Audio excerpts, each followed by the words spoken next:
reports are being released by the Supreme People's Court and the Supreme People's Procuratorate Monday. Earlier, we spoke with Douglas Paal, the Vice President for Studies at the Carnegie Endowment for International Peace, on the highlights coming out of the NPC.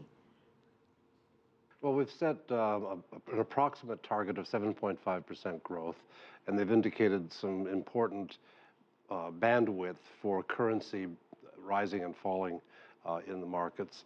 There are strong pushes for fiscal reform and lending reform in the localities where people have been concerned about excessive borrowing taking place. And, I mean, there's a lot of topics they've covered, but those are really the high points. What do you think about the 7.5% growth? Some people have found that to be not large enough. Some people have said that's the lowest it's been in a couple of years. Well, they know they've got to go lower, but if you go lower, you start putting people out of work.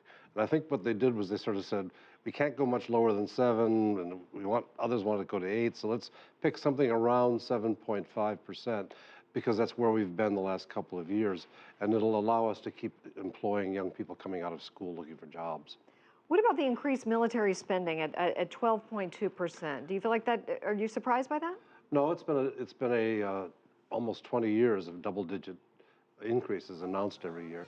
What's a little bit more interesting is that this time, last year's double-digit announced increase was never materialized. It was somewhere, really, actually about 5 to 8%.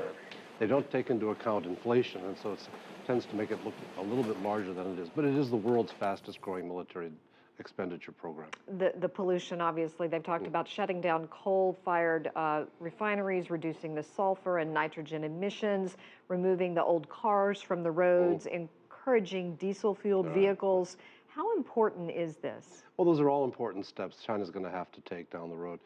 The other countries have been through this phase of rapid industrialization, intense pollution, and then dealing with it.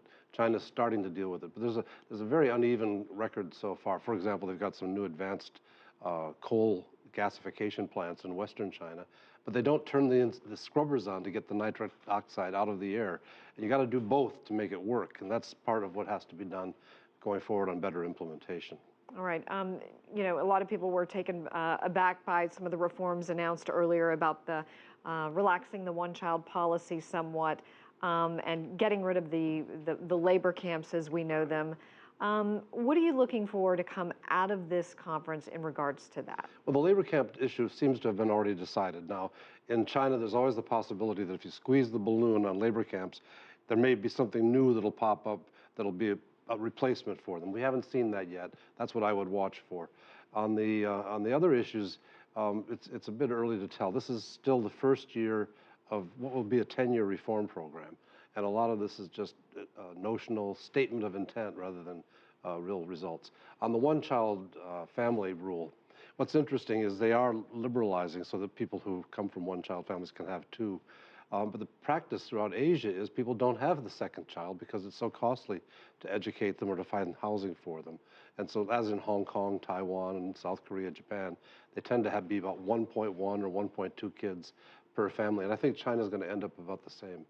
All right. Douglas Paal, Vice President of the Carnegie Endowment, thank you so much for your time and your thoughts. Thank you.